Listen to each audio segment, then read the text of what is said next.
Hello, everyone. I still exist. Surprised me, too.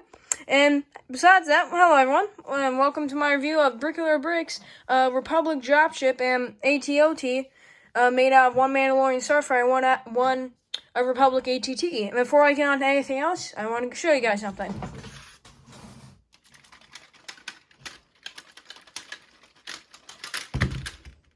Well, but you saw how far I took it before. That's how sturdy this build is. So let me take a second to fix that. Yeah, besides that, besides this thing breaking, this thing is very sturdy, which I just wanted to get that out of the way. This thing is just very, very sturdy, and I highly recommend this even before I get into it. So first off, as you see, this is a Dropship and WTAT, as the official name is. Well, official. So what you want to do is you go back here. You see this brown pin. What you want to do is you want to pull it out. I can't do it at this angle, but pull it out like so, and then you can take your dropship away and leave off your WTAT and maybe go and pick up something later. Hint, hint, hint. Skip ahead to the video if you want to check out. I won't put a timestamp, but skip ahead if you want to. Haha. But yeah, so here is a WTAT, and you might be wondering, what the heck does that stand for? I'll show you. See this weird thing sticking out? Turn it backward. Walker that actually walks. Now, isn't that exciting? Well, you can do it both ways.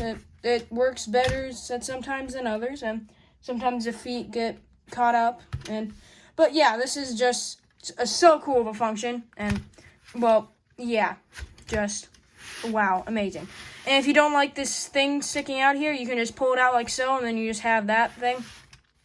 And Bricoleur does have some sort of instruction somewhere on his YouTube page where you can make it not walking, just standalone, but it looks fine with the walking feature, so I just think keep it there.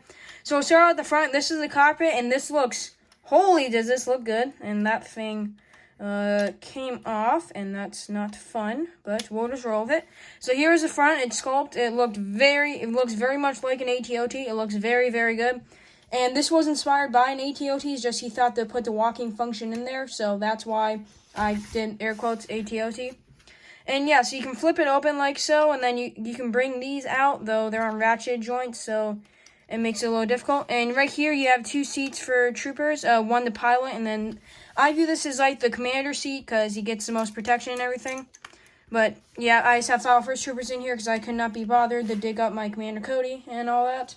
So yeah, so well, this is the first of many troopers you can fit into this build, so you can just bring that in like so, bring that back down. Below that, you have cannons that can move up and down, which are nice. So next you have an alleyway right here, which you can fit about 4 troopers in, and that's nice. And if you don't like this handle sticking up, you can bring it down into this alleyway, but you lose the ability to have the troopers in there.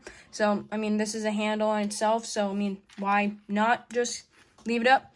Then right here, you have seats for 2 troopers, and then right here, you have a sniper position where troopers can lean back and, basically, if they had sniper rifles, use sniper rifles. Then you have another seats for 2 more troopers, so that's already 12 more troopers, leading your total up to 14. And then you have another space right here, 4 more troopers, and then 4 more in the back. 2 more in the back, and that leads to a total of 20 troopers, which is really cool. You can fit more in here, and I think in the ATT. Actually, you might be able to fit more in the ATT if you really cram it in there. But yeah, so then you can bring this ramp down as a normal ATOT, and as in good old Lego ATOT fashion, is way too steep for anyone to climb up it, which is always a nice feature. And then back here, you have 2 ball turrets. Not the best connections, so if you want to pose these around anyway, I'd recommend just holding the socket as you're moving them around. But yeah, that is pretty much all there is to it. You have good plating on the side. Nice use of these. I think they're like castle corner wall pieces. Nice use of these here to get the hole armed up and everything. And yeah, this looks really good. I guess I should talk a little bit about the legs. Yeah, they have this feature where you have 2 feet on each leg to give it 8 legs. And the walking feature, basically how it works is, if I can flip it over, basically turn this gear here is a long Technic axle, which turns this gear, which turns these 2, which turns these 2, and then in turn there's a long axle that connects it to this leg so you can turn them at the same time. And yeah, I will say about the building process, really there's only one thing that really is difficult, is that it's aligning these gears properly, just because I had a heck of a time trying to align these gears properly. It took me like 20 minutes just to do that in itself. But yeah, I'll show off this walking feature one more time. And I will say that there is definitely a lot of weight to this.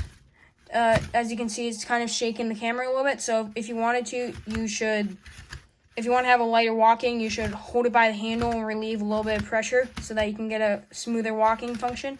But yeah, this is really cool. And like if you hold it up in the air, you can just see how cool this function is. And yeah, I'll move on to the next build. And of course, the next build to have is your Republic Dropship. And ho ho ho, something I hinted at the start of the video, something else that the Republic Dropship could carry. I'm sorry, I really wanted to. So I'll take this off and show you guys that in a little bit.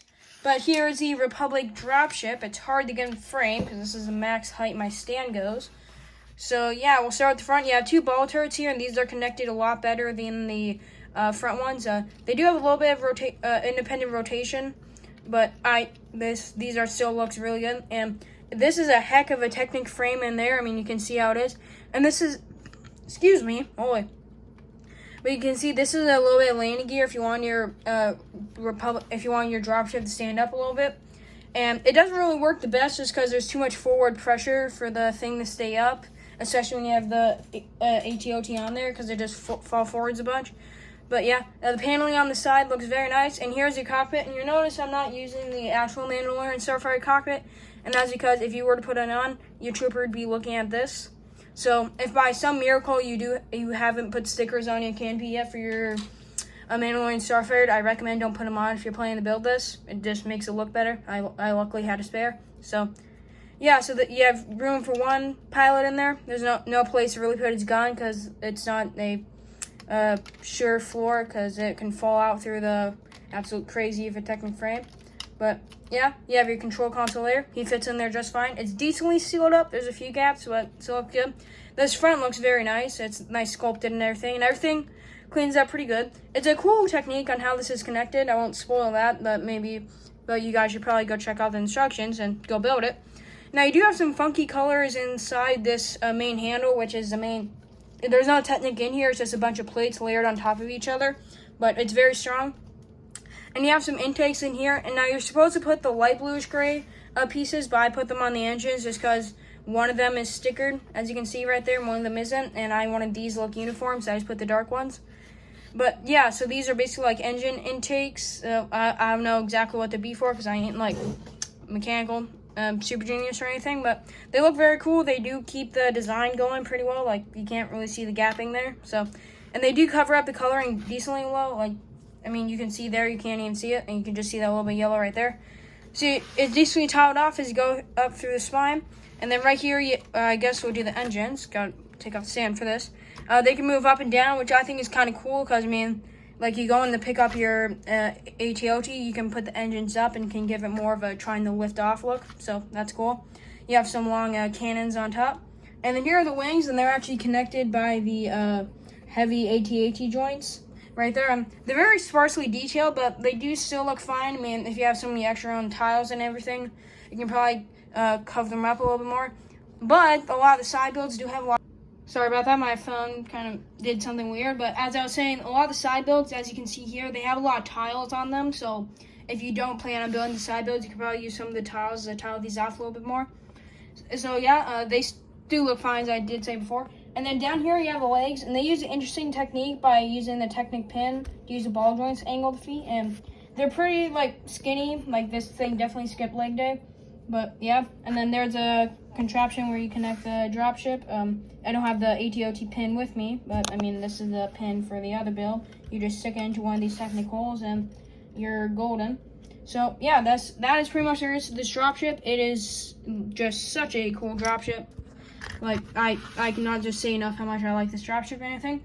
And now we'll move on to one of the many side builds.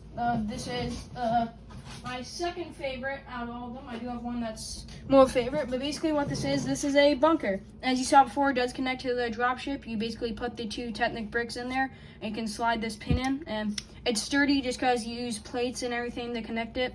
So, like, yeah, like if you want to carry this, you can probably use this and shake it around a decent bit. So, yeah, then down here you have your console with, like, I don't know what these would be, maybe like screens. decent place to seat your minifig. You have some siding on here, and then back here you have a bunch of storage where you have something to hold a few things, a crate, and then another crate, and also a fire extinguisher. So yeah, it's pretty decent storage. I mean, you could probably, if you're a big storage guy like a big minifigure storage guy like I am, you could probably take them on, fit a few minifigures. Right here you kind of have a ladder thing, though I don't really understand the point of it because it's not even a brick. It's just barely brick off the ground, so I mean, not really a point of a ladder, but it's cool nonetheless. And then right here you have a bunch of these tiles that I said before. It does create a very nice look and everything. And then you have your cannon up here, which can swivel around 360 degrees. And then, like, doing it this way, you can probably get about 190, I would say. Just the tiny bit over 180. It looks good. Then you have star shooters up here, which I cannot be bothered to load up, but there are star shooters nonetheless. And then it can go up and down, probably like 40 degrees. So, can't really get the most motion out of this, but hey, it's a turret on a base that can be loaded by Dropship, so I ain't complaining. It's pretty cool. And then, moving on to the next side build, let me just grab all these so I can kind of do a rapid fire because this video is getting pretty long. Sorry about that. And this next side build is my favorite. This is just basically like a transport speeder. So start at the back, you have two troopers right here, though you could take the crates from before and just hope that your troopers don't take along all your pieces from the thing. That's the first time it's ever happened to me. But you could put some of your crates back here. And then you basically have like an auto turret that not an auto turret, but a turret that one of these troopers can man from behind here. That has a lever and can be moved up and down and stuff. Not connected the best way, it's just a stud, but that's alternate builds for you. Kind of have some engine suggestions with these stud shooters, or they could be backward facing cannons, depending on how you want to view it. Then back here, you have a very interesting seat for how the trooper sits in here. You can't just stick them down like that. Has some control buttons, and then a very interesting screen piece. And this is one thing that kind of ticks me off a little bit. Just because of these three pieces right here is a reason why your spider droid, we'll get onto later, can't be a normal spider droid. So, yeah, so you can't really get another way to get the screen like this, but if you're not a big fan of the speeder, you can keep your spider droid the same way it is. And then back here, and then down here, you have twin cannons right here. And overall, I just really like the speeder. I don't know what it is. It just looks very clean and small and simplistic. Reminds me of the Hayes Republic shuttle made out of a plethora of sets. I just was a really big fan of this speeder, and this is something that I was viewing in a similar vein. So then next you have a bunker, and this bunker is supposed to go on with the spider droid. Nothing crazy about this bunker. It's just a bunch of different pieces cobbled together, and it looks very, very nice. Like, this thing looks, I think, better than Dropship. And yeah, and then here's your spider droid, and instead of the two like bubble eyes right here, they're just stuck inside underneath the antenna.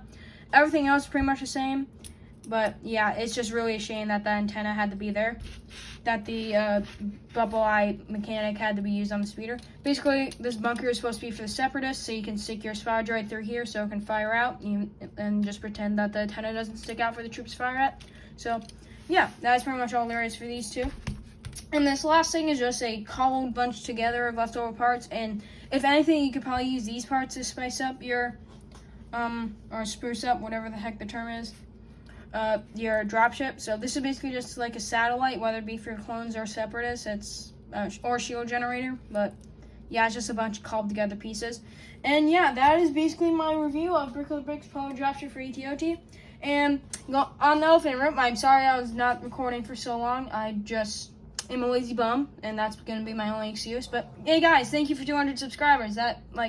That really means a lot to me that I've gotten this far on a Lego channel owned by a 14-year-old. So yeah, just thank you guys for that, and I hope you guys enjoyed this video. I don't care if you like, subscribe. Again, thank you for 200 subscribers. And in the comments, leave any build suggestions you guys want me to review in the future. And yeah, bye.